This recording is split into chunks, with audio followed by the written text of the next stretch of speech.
প্রিয়তম, ভেবেছিলাম তোমাকে আর একটাও চিঠি লিখবো না,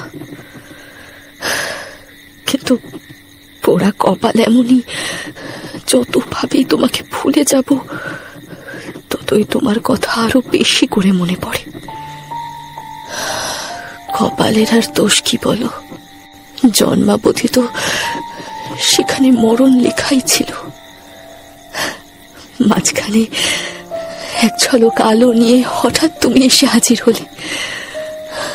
তারপর থেকে আমার যে কি হয়ে গেল, না এ কথা আর কাকে বলি। যদি বুঝতে তাহলে এভাবে আমার সঙ্গে বৌদিদি, বৌদিদি, ও বৌদিদি গো, ও মা দেখো দেখি, সন্ধ্যেবেলা হিম পড়ছে, তার মধ্যে চাঁদে কে থাকে গা? বাবা গো, বলি তোমার কি আর কোনো দিনও আকেল হবে না বৌদিদি? ও বাড়ি থেকে কিছু আসেনি না? ও মা, কথা শোনো গো, সে কি নিজে একবারও বলি তার কি আর মরার সময় আছে? তা তুমি জানো না সে কি সে এত ব্যস্ত আছে? চুপ কর মারাদা।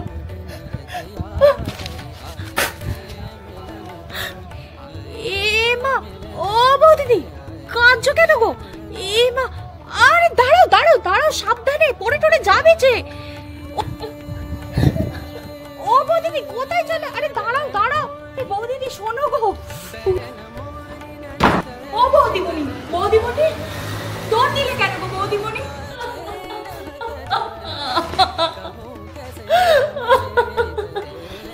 লক্ষ্মীটি একবার বৌদিমণি দরজাটা খোলো, বলি সকাল থেকে তো কিচ্ছুটি মুখে তোলনি, চলো না একটু খেয়ে নেবে, চলো না।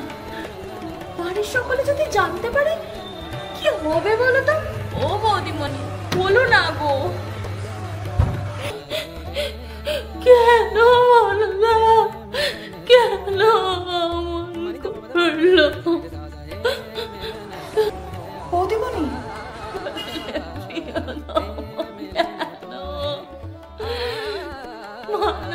বলতে পারি কেন করলো?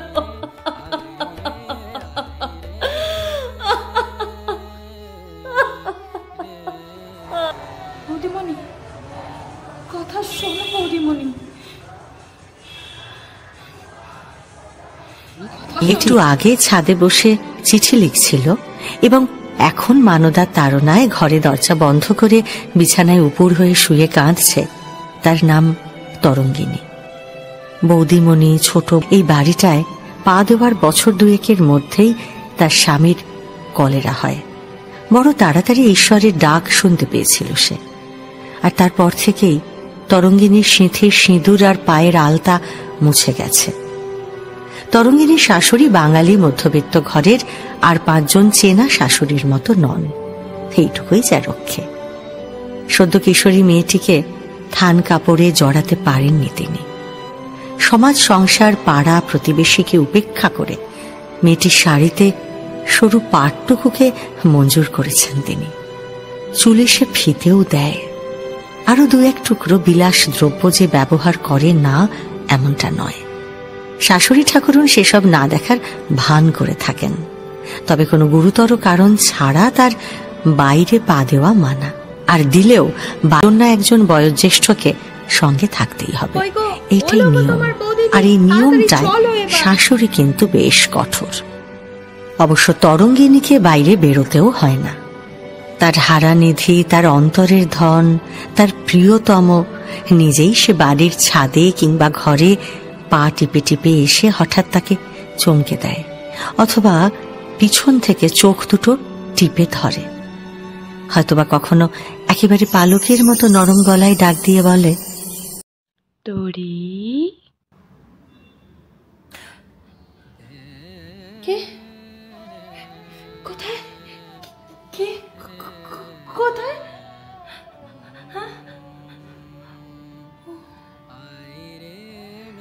স্বপ্ন দেখছিলাম বুঝি।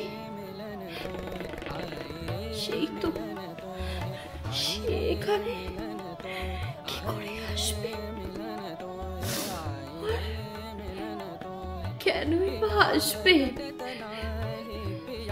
কেউ হই আমি তা, কেউ না, কেউ না, কেউ না।